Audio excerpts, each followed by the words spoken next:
So, what is the ideal age to have children? It's a highly talked about question. I don't know whether or not you have an opinion on it, but... I do. Oh, you do?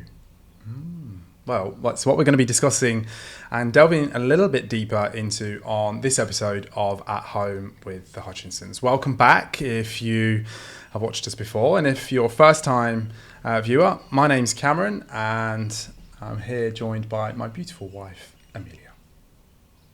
So, what's your opinion? The ideal age to have children? I think it varies depending on your stage of life. For example, we had Gabriel at 33 and 35. Oh, are you 33? Yeah, I turned 33 in April. I thought you were 32. But I think it varies depending on where you are in life, because I think I felt that we were ready because we were settled and we were happy and we both had good jobs and financially we were in the right place. But equally, I know lots of my friends, family, had their babies in their 20s, and, you know, in that sense, they'll be younger parents, but they felt that the time was ready for them.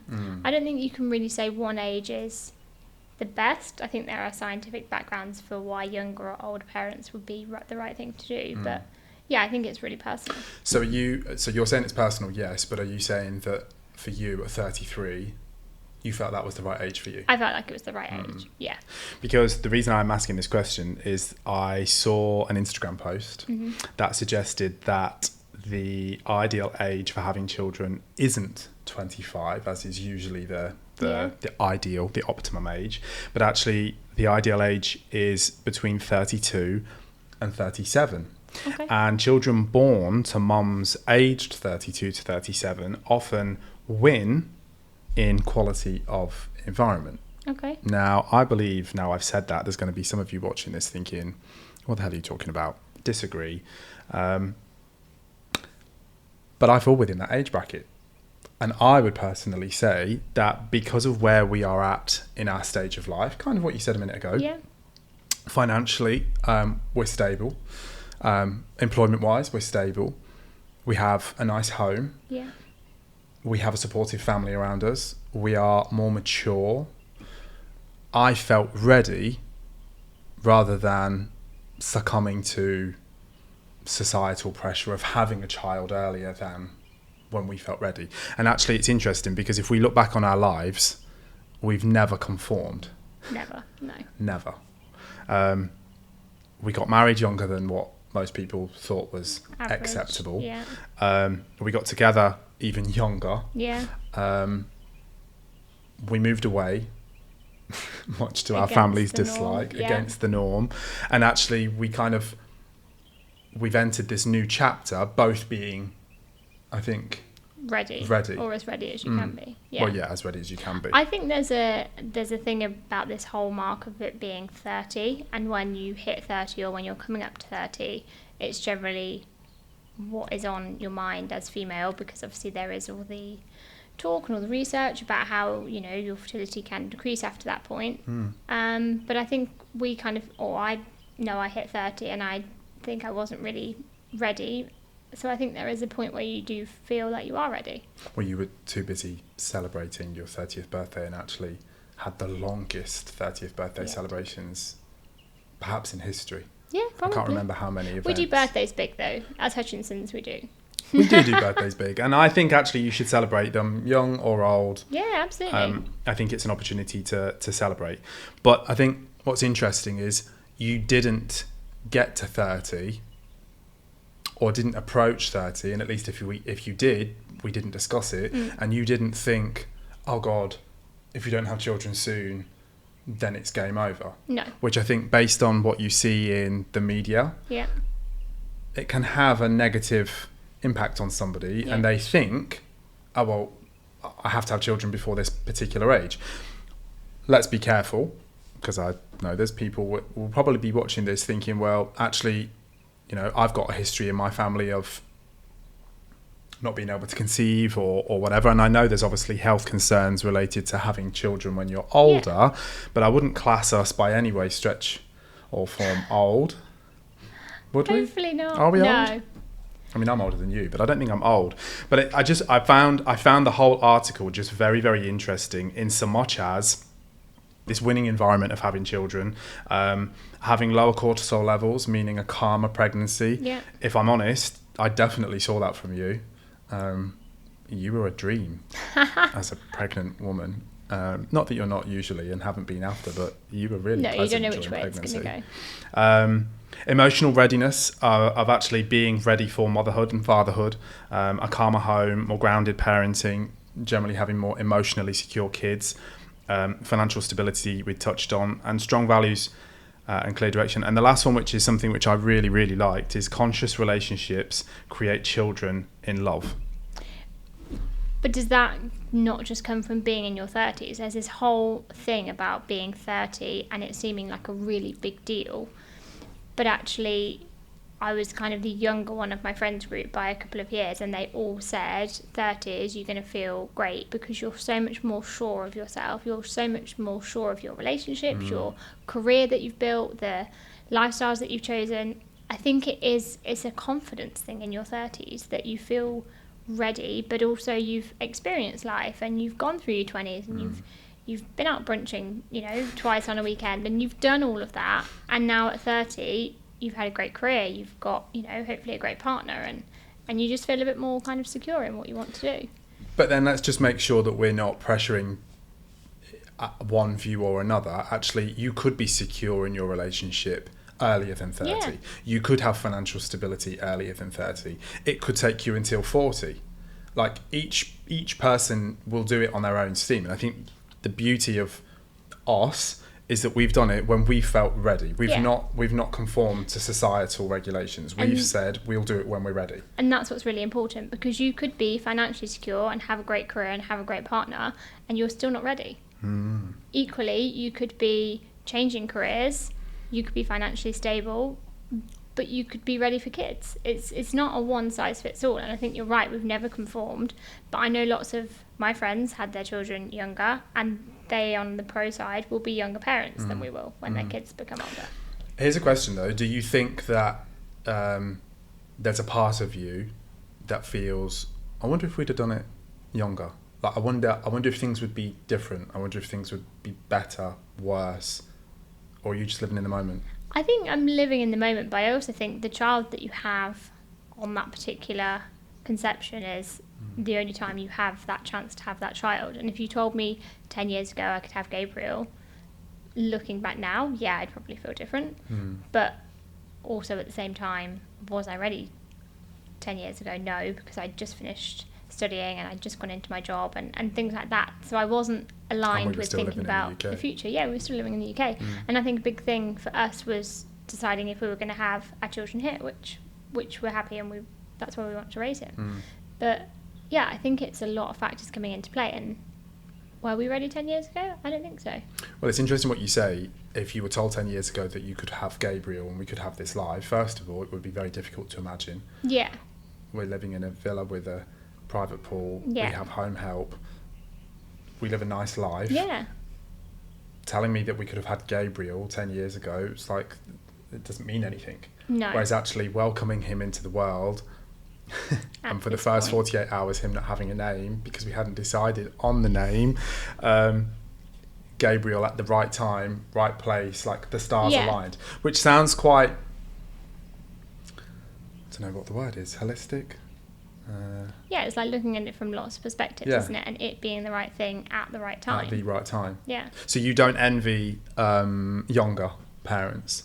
I think there's definitely a plus point to having children in your 20s, because as your children get older, you will be a younger parent, more fun, potentially less health issues.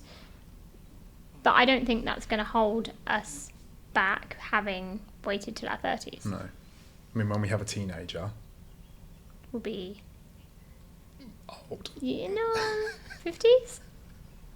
That's not considered old really nowadays, I don't think, is it? No, and I think when you're younger, 50 and 60 seems really old, but our parents are in their 50s and 60s.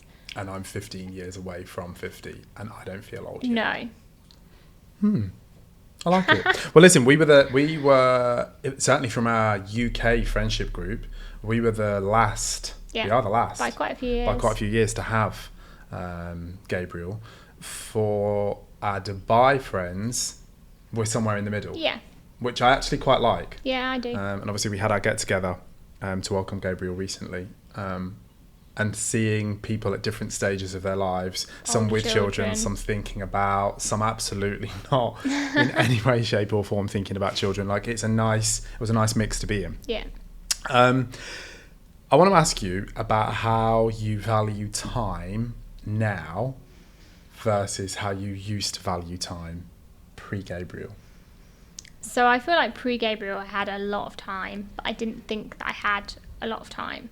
I thought I was always busy, and I thought that I had no time to get X, Y, and Z done.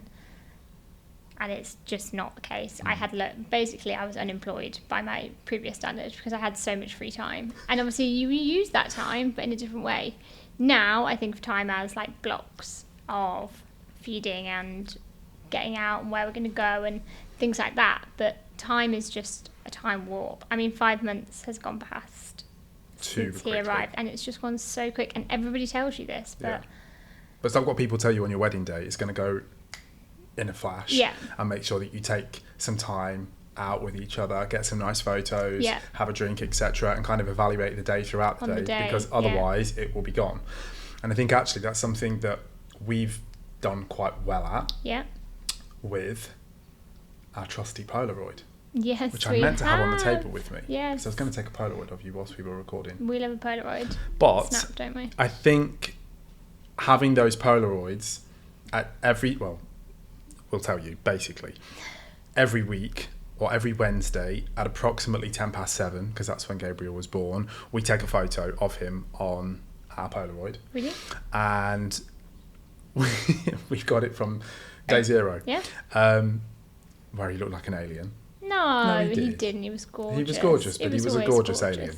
And then we've done it every week, and to see that change and that huge. Evolution. We've also made sure that we've taken Polaroids at different times. Documenting different times of when we've had Gabriel. Yeah. Sometimes it's super nice and we're all dressed up and we're out having brunch, and some days he's strapped onto you and we're at Spinneys buying our groceries. But it's just documenting that whole thing, which actually, unless my mum and dad have not shown me, there's not that much. There's not as many. No. Right? And it's interesting, in a digital age, we're kind of, again, going against the norm, which is, I don't want to just take loads of photos of Gabriel on our iPhone. We have over 3,000, so we do take a lot. But I like the idea of a Polaroid, because how many times do you actually look at your phone and go, oh, let's look back at those photos? Never. No. I mean, but I think that comes from us doing that. Previously, before we had Gabriel, we took a lot of, like, the Polaroid is like our memory box, isn't it? Like a thing. Yeah. How do you perceive time now? Not the same as you do in terms of blocks, because I'm not the full-time caregiver to Gabriel. That's you, for which I'm very grateful for.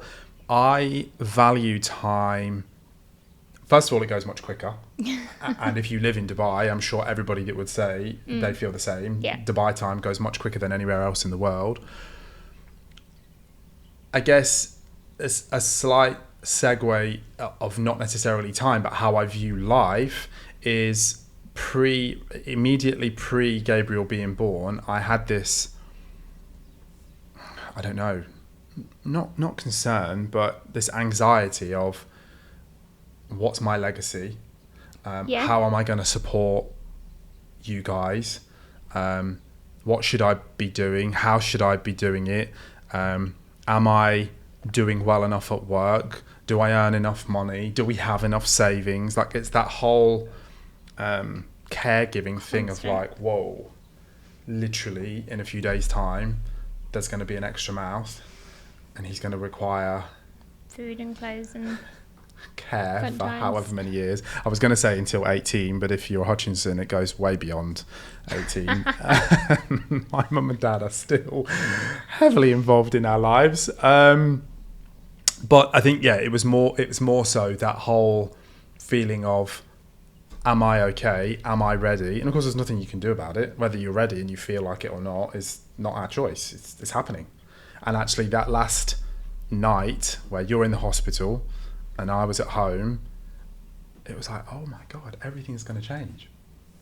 Like, it just washes over you. And I don't think I'm alone in that feeling, because I reached out to Tom, my Bezzy, and he said, no, mate, this is completely normal. Like, you're feeling exactly the same as I did. That feeling of, am I worthy? Yeah. And I guess in many respects, it's any big life change, because actually, think back to when we got married. You're obviously at your mum's the night before, and life's about to change for you the next day, and I'm at home with my family and Tom. You do have that feeling of like, but it's never going to be the same again. And of course it's never going to be the same again, but it's not necessarily a negative. It's not negative, but I also think there is no life change like having a baby. Like, in terms of us getting married, we went back to living in our apartment that we lived in before we got married, and things like that. 8 months later we moved to Dubai, but yeah. Yeah. But I don't think there's any bigger change than having a baby. And I don't know if anyone's ready for it. Because realistically, until you've done it and you've walked the trenches and the sleepless nights and the night feeds, and then you get 5 hours of sleep and you feel great again, is anyone ready for that? No, I totally agree. But what we're saying, and I don't know whether or not you felt the same too, but I had a proper reevaluation of my existence, even to the point where I went and had a full health MOT to make sure that I was good, because all of a sudden it's like, well, it's not just me, and all right, it was you for a long time, but you're self-sufficient. And we share the dogs. Yeah. Whereas when you've got somebody else who is going to be responsible for you, you need to know that health-wise you're okay, financial-wise you're okay. And again, that's just the way that we've been brought up. That you want to make sure that you're stable and you're sorted. But I had a full reevaluation before Gabriel came. Some things you can change, some things you can't. It's the whole thing. I think I read it once. It's like, people say they'll die for their children, but actually, will you live for them? Will you implement healthy lifestyles and things that you want them to perceive and things like that? And that really stuck with me in terms of, you know, what we eat and when we exercise and things like that. I think they become a priority in a different way. I feel like there's so many controversial topics we could dig into right now. I don't know whether we're ready for those. But actually, I do really value that comment, which is, you would die for them, but yeah, actually, would you live for them every day? Would you make good choices to make sure that you can be around for them, to support, to provide, etc.? Interesting.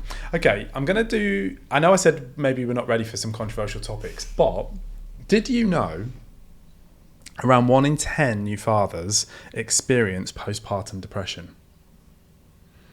And again, this is a taboo subject. There's probably people on the other end of this screen now thinking, really? It's women who suffer with postpartum depression, or how dare you make it about the man? But I think it's a really interesting take that actually 1 in 10 suffer with it. Now, in what way they suffer, I don't know. I've not thankfully experienced it, but it can be present as irritability or anger or anxiety, rather than actual overt sadness. And we touched previously on how it can have, not it, but relationships can have a strain.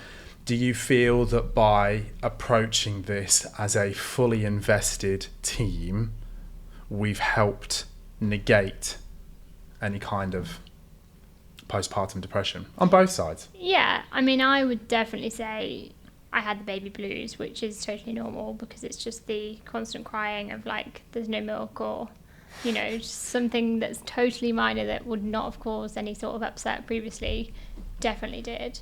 But I think you having that time and giving me the grace to cry about it, because it's a big deal, you seeing things from my perspective and me seeing things from yours. But I think the fact that, and we've talked about this, if I've done Gabriel all day and he hasn't slept at all, then I'm probably at 10%, which means you're at 90 for the dream feed. And I think you can't, like people say about relationships being 50-50, and sometimes they are. Sometimes it's 100 and 100 if you're both feeling it. But I think sometimes you just have to balance what you've done and your emotions and things like that. But yeah, I think the main thing is that we were a team and we've gone through each day together. Do you think though, because it's interesting you talk about the 50-50, and sometimes it being 90-10, 70-30 or whatever, we practiced that before. Yeah, we did. Right? I don't think we've ever been the type of couple that is, well, that's my responsibility, that's your responsibility, and we meet somewhere in the middle. Because actually sometimes there is a no man's land, and one of you's got to put the white flag up and go, I need help today. Yeah. Or the other person's got to know that the white flag is not coming up today, but actually they need it. Yeah. And you come the other way. The white flag emoji is quite helpful for that. I think it may actually be on our most recently used emojis on WhatsApp. And I'm not ashamed to say it. Like, sometimes there are days, and we will say it to each other. But what's interesting is over the 5 months that we've had Gabriel, and maybe in the run up to you being pregnant as well with him, we were have been a lot more open with each other in terms of, I don't feel good today. Like, I need help, or actually I'm feeling great today, let's go do something. And that's not necessarily something that we've done in previous. Yes, we've always tried to match each other's energy, but since having Gabriel, I think we've made both a conscious effort to But meet I each think other. To keep it completely open and honest, there have been days where neither of us have felt 10 or 20%, and you just have to push through. And it's hard, but you do. Can you we push share? through. Can we share our what do we call it? Well, we'll do this in reverse. The word is gremlin. Oh. But what do we call it? It's like a code word. No, but it's like the panic word, like the stop, the reset. I think people use it when they're involved in quite erotic sexual relationships. They have like a word, it's like a stop word, like a code stop word. choking me, but it's called something. I don't know. Anyway, our word is gremlin, and there's been a few times where we've maybe not used it, and we've fought at each other to keep it completely real. Yeah. And actually, it doesn't really solve anything. And by Sunday night, you've made up, and it's back to work Monday. You've got Vox popcorn, barbecue chicken pizza for me, pepperoni pizza for you, and we're watching a movie. All is well in the world. Okay, so I would like to ask you a couple of questions, Dad. Okay. How did you feel going back to work? You talked a little bit about how you felt, you reevaluated things, but how did it feel going back to work? I was ready, which I don't know whether or not you want to hear that, but after an extended period of time off, and the conversation around the dinner table being around whether Gabriel has gone to the toilet, whether your breasts are feeling okay, what are we having for dinner, where are the dogs, I was ready to have some different communication, corporate conversations. So I definitely felt like I was ready, but I think that initial adjustment of going back is but I miss having a cup of tea at midday at the dinner table and chewing the cod. And so you'd say there was an adjustment of going back? Yeah, definitely an adjustment to going back. And actually I love what I do, and for many years I've always put that first.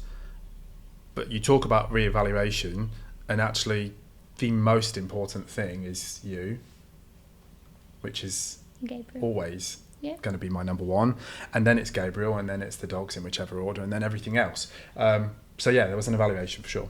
I like that. And is there anything you miss now you're dad from your pre-dad life? Or from being a metropolitan dink? Having more disposable income. and not getting Amazon orders that consist of nappies. I miss the days of just going AWOL on internet shopping, but it is what it is. You have to reprioritize, don't you? What do you miss from your pre-mom life? I miss thinking that I was busy when I absolutely wasn't. Yeah, it's like when people retire. I just don't know how I had all that time to do all of those things. Needless to say, there's pros and cons on all sides. Absolutely, but we wouldn't change it, right? No. Yeah? No, absolutely We're in not. this together. Yes. Yeah? Thank you so much for tuning in to another episode of At Home with the Hutchinsons. We hope you enjoyed it as much as we did. And if you like it, wherever you get your podcasts, please don't forget to like, subscribe and share this with anybody that you think might find it helpful. And we'll see you next time.